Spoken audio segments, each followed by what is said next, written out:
Okay. Hi, guys. I'm back. I'm here for Vlogmas this year. Yes, I'm actually going to attempt it this year. Hopefully, we get to the 25 days. If you hear that, that's my building's plumbing. It's just, I barely tell y'all about the move. I don't want to tell y'all now. But anyway, I'm here to recap and review the first two episodes of Gossip Girl Season 2. They came back today. I woke up, insomniac as hell. But I figured since it was already past 3 a.m. my time, I figured I'd watch the first two episodes because I've been waiting for my Constance babies to come back. This season is already off to such a good start. Now, my reviews are not going to be in order. I'm just going to go by character and story arc, kind of like from like lowest stake to like higher stake. So I'm going to be kind of all over the place. First off, Obi, why he here this season? Why is he here? Literally, the first episode we see him pop in at the ball, and it's just like, okay, why are you here? Why you pop in? And then the second episode, it's the same stuff we were dealing with for season 1. He don't like being rich, and apparently he don't like his friends no more. Like, sir, we get it. You don't like your privilege, but you know what? What can you do about it? What? You born into it. You can't fake being broke. Like, come on now. And, I like his girlfriend, but the trailer for the season got me thinking, she about to switch up. Because whenever you have, like, new characters that come in being uber nice, it's just like, this is gonna be like really ugly. I feel like she's gonna turn Obi, against the entire friend group at some point. Like, anyway, let's not talk about him. Now we're on to the new level. Max, Obi, and Audrey. I felt so bad for Max. I'm just like, y'all two are putting this boy through so much hell. He just wants to be in an open relationship and just to. Not like open, but like he wants the world to know that they're a couple because he really cares about them, really likes them. They care so much about perception, specifically Audrey. It's just like, how many more times are you going to push him? How many more times? Y'all playing from like a pawn. I said this last season. I'm like, this is not going to end well. And I feel like it's not going to end well this season either. But the first episode, we had him wanting to make a debut.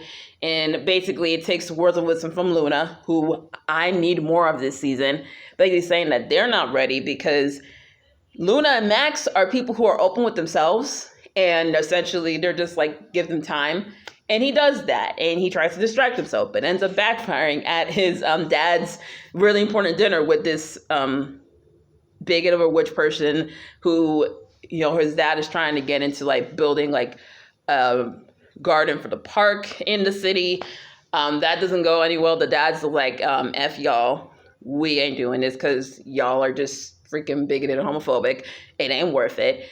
And sure enough, Max does a whole speech to defend his dad's, and Audrey and Aki are like, yeah, that's our boyfriend. I'm like, okay, now y'all want to claim him. Okay, let's see how this goes.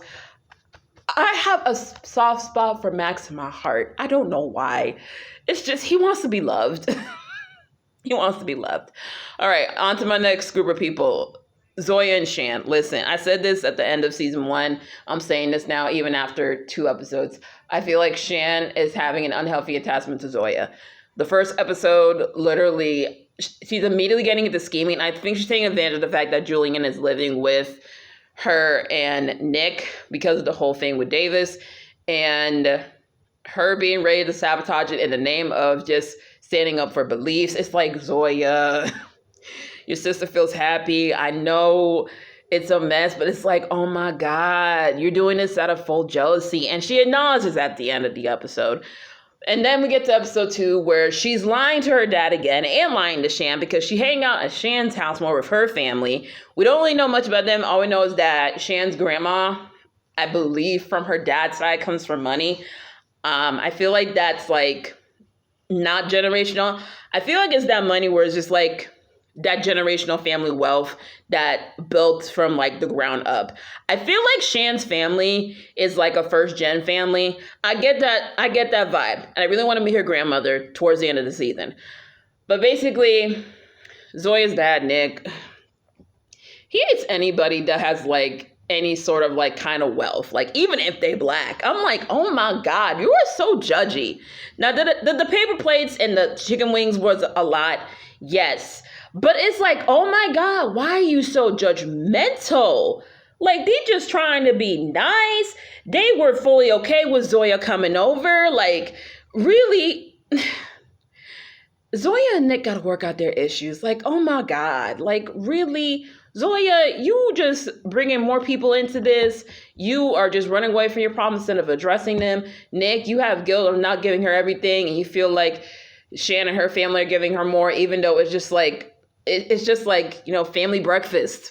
Literally, it's just family breakfast. Not like they're having baguettes and like champagne and mimosas like that.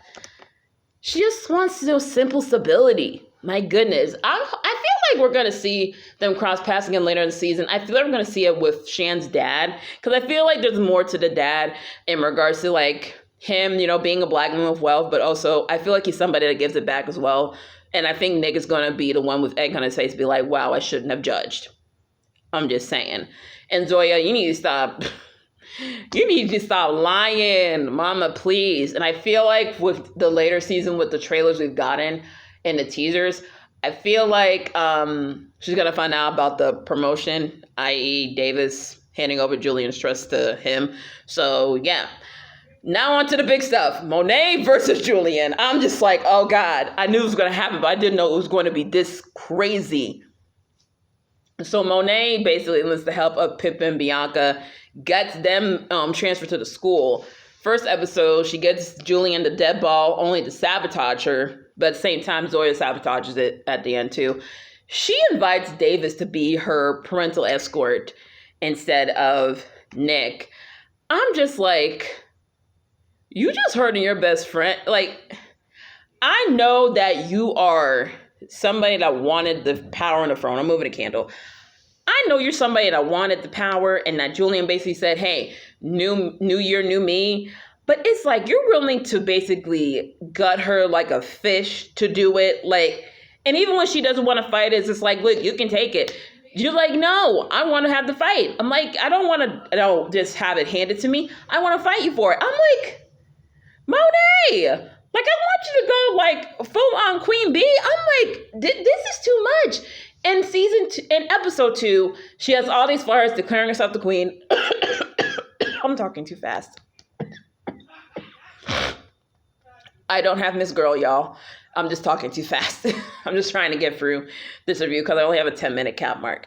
Now with episode 2, she tries to get a spread in the Spectator. Now, this is where I thought we were going to see Nate in this episode. Maybe, like a little maybe. I knew probably was going to happen.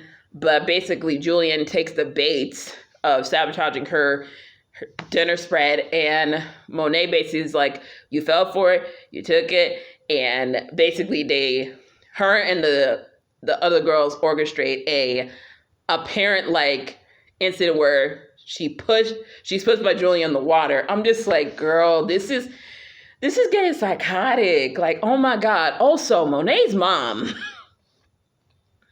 Now we're seeing where she gets it from. Because my goodness, Camille DeHaan is just, whoo, man, that is cutthroat. Like, listen, I love the actress. Like, she read Monet for filth, and I was actually liking it. But yeah, I know we're going to see more of her. We're going to see her take down because Kate is on a vendetta against all the adults, parents, teachers, the rest of the staff that basically let, this world become a thing. And I feel like Kate's going to go rogue because you got that one guy basically saying, like, you're going too far, you're messing with lives. And just her with the diva smirks, it's just like, bro. And then you have Headmistress Queller being exposed for the bribes that you taken from parents, but we don't really know why and what they had on her. And basically, Kate turned her in, and basically she was gone. There's a new person in charge. We don't know who yet. We won't know until next week. But yeah, everybody's following in Monet. She did the iconic walk with the headband. It's like, Julian, you got to come in and try to save the school at this point because it's a mess. But anyway, I'm looking forward to the season. We're getting a bunch of cameos. I'm looking forward to it. That's what I meant to say. Georgina's coming back. Eleanor's coming back, meaning Dorota's coming back. I'm excited. Could we get cameos from maybe one of the core, people from like the OG cast? Probably not. The best we're going to get is Georgina, and I'm happy with it. And she's going to be helping Kate, so this is going to be interesting. Anyway, I hope you guys love that little rushed Vlogmas for you. I promise I will have better timing and editing. Today was just like a really hectic day for the first of the month, but I am so excited for Vlogmas this year. If you don't follow me on my socials, please do. It is attached below. I'm talking like it's an email. In the description below. Anyway, have a great week, y'all.